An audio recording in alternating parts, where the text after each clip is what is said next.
কক্সবাজারের পেকুয়াত অন্যতম বিদ্যাপীঠ পেকুয়া শিলকালী উচ্চ বিদ্যালয় পরিদর্শন গিয়ে চট্টগ্রাম মাধ্যমিক ও উচ্চ মাধ্যমিক শিক্ষা বোর্ডের চেয়ারম্যান প্রফেসর রেজাউল করিম তেই গত হালিয়ে সোমবার আজন্যে স্কুল তাইয়ে এবং স্কুল লান পরিদর্শন করে পরিদর্শন হালেতে পেকুয়া শিলকালী উচ্চ বিদ্যালয়ের পরিবেশ ও পরীক্ষার ফলাফল দেখিয়ে বিদ্যালয় কর্তৃপক্ষরে ধন্যবাদ জানাই।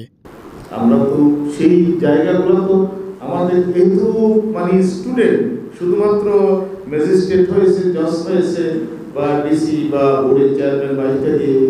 এর বাইরেও একজন সকল কিন্তু উদ্যোক্তা তিনি কিন্তু অনেক বড় কীর্তিমান মানুষ একজন সকল রাজনৈতিক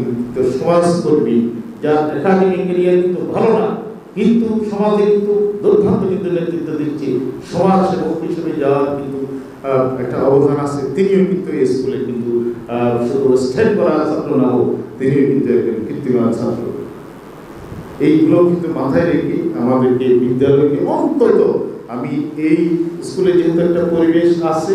এখানে অনেক নারী শিক্ষার্থীরা আছে মেয়েদেরকে আপনারা কখনো পিছিয়ে রাখবেন না এখন মেয়েরাও কিন্তু সমান্তরালে অনেক বেশি কিন্তু এগিয়ে যাচ্ছে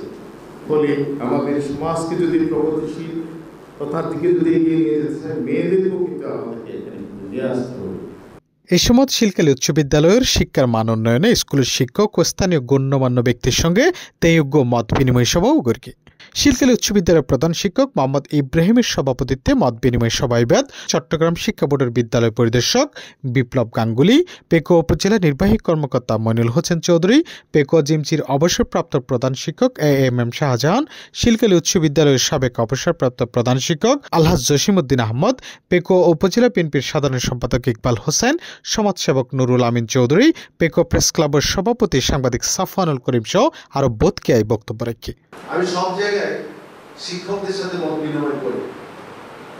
আমার আগে করতেন কিনা আমার পরবর্তীতে করবেন কিনা আমার বিষয় নয় আমি আমার দায়িত্ব পালন করি কিনা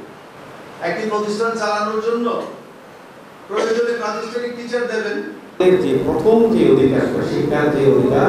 এটা থেকে ছাত্ররা বঞ্চিত হবে এটার মাধ্যমে ইনডাইরেক্টলি আমাদের সংস্থায় বুঝতে হবে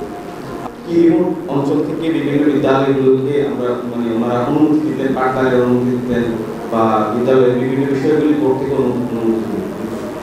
রিমোট অঞ্চলে আমাদের চ্যানেল মহোদয় যেটা বলেছিলেন ঢাকা একটা স্কুলের কথা এই ধরনের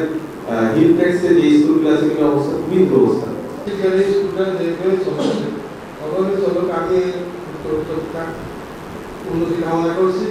বক্তব্যে বেগুনে শিলকালী উচ্চ বিদ্যালয়ের পড়ালেখার মান লইয়ের সন্তুষ্টি প্রকাশ করি এবং পরিদর্শনতা সেদিয়ানুল্লাহ বলি বোর্ডের চেয়ারম্যানের প্রতি কৃতজ্ঞতা জানাই।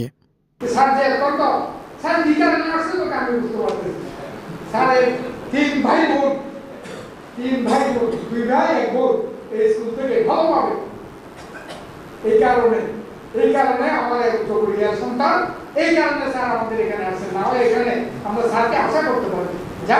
আমি স্যারদেরকে ম্যাডামদেরকে আন্তরিকভাবে ধন্যবাদ জানাচ্ছি। এখন সে পড়াতেও পারতেছে না সে আবার পাঠদানও দিতে পারতেছে না তার বেতনও উত্তোলন করতে পারছে একসাথে চতুর্মুখী যন্ত্রণার মধ্যে একজন শিক্ষক আছে। আমাকে তিনি হাতে কলমে শিক্ষা দিয়েছেন চট্টগ্রাম কলেজে আমি স্যারের সরাসরি ছাত্র স্যারকে পেয়ে আজকে আমি আনন্দিত সেজন্য সকাল থেকে আজকে এই রাত অবধি আমি স্যারের সাথে আছি স্যারকে বিদায় দিয়ে আজকে বাসায় যাব স্যারের সাথে স্যারের কাছে আমরা কৃতজ্ঞতা জানাচ্ছি যে স্যার আমাদেরকে গুরুত্বপূর্ণ সময় আজকে ওনার সারাদিনের মূল্যবান সময় উনি চকরিয়া এবং পেকুয়াতে কাটিয়েছেন। 2022 সালে পরীক্ষা ছিল 217 জন পাস করেছে 211 জন পাশের হার ছিল 97.24% জিপিএ 5 ছিল 51 জন। FM Sumon C plus Pekua Cox's Bazar.